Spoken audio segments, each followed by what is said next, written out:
I'm reminded of Barry Schwartz's Paradoxical Choice. He does this great TED talk. He's got that book. You know, you go into Macca's and you've got like 50 different options. Like, don't give me more than 6 things on the menu. I cannot take it. My brain will melt down. So, and so what I did with these emails to the clients this morning was I said, here are 3 options, A, B, and C. All you need to do is write back with which option. Just say the letter, and that's all I need from you. So option A is this, option B is that, option C is this.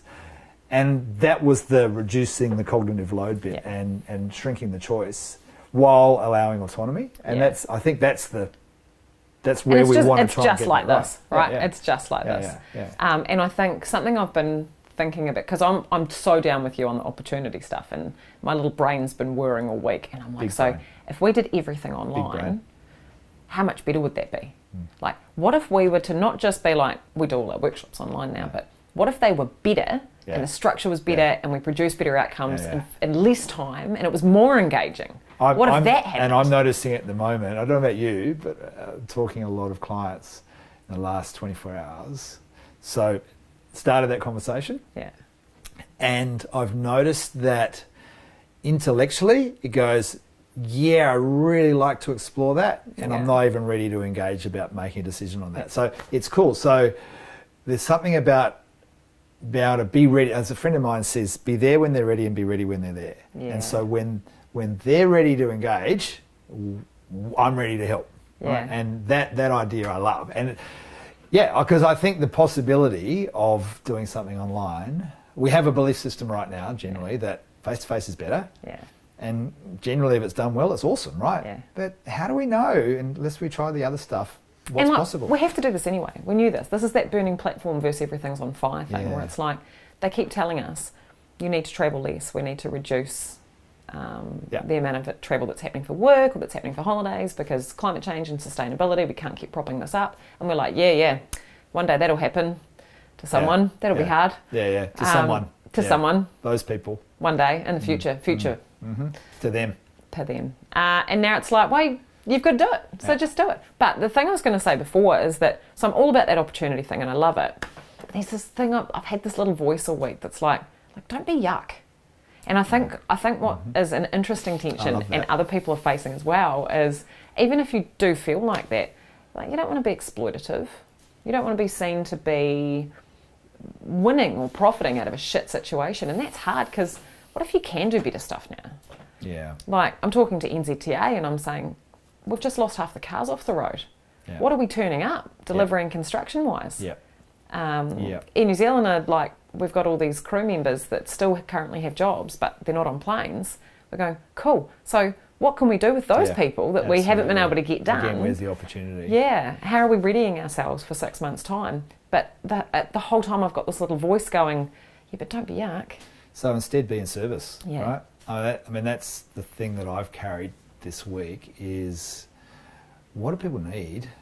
And ask the question, what do you need, and what's the possibility here? What could we do?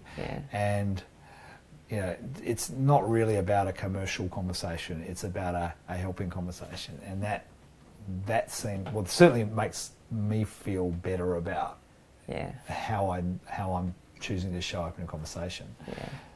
Not that I'm really kind of like money grabbing anyway, right? But it's kind of like, you don't want to be yuck. You don't really want to be, I like the way you put it, you don't want to be exploitative. I think it's about, and opportunistic isn't even the right word, right? No, and that's the interesting thing. It's like, seize opportunities, but also, like, just don't be a dick. Go in service.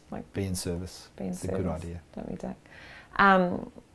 What the most rewarding parts of my week, so I've been on that roller coaster too, right? So it's like, everything's great, existential dread. I have a plan of action and I know where I'm moving from here. Nothing matters, everything's irrelevant. Like, so I'm coasting it, it's great. But the most rewarding part of my week has been a couple of conversations I've had where someone said to me, that was really useful. What you said. So I have this meme this week about, I have a meme full stop about staying on strategy and going off plan. It's totally okay to go off plan. Perfect. But it's not okay to go off strategy, right? So stay on strategy, go off plan. And I had someone say to me on the phone yesterday, that was really useful in a conversation I had with my chief executive. And I went, oh, that's made my week. Like, I don't know what else happens, but you felt better because I said something. let's leave it there. Yeah. I'm going back to bed. I'm done today. That was worth it. I love, that's, you got me thinking about, the whole flatten the curve idea, right? Yeah.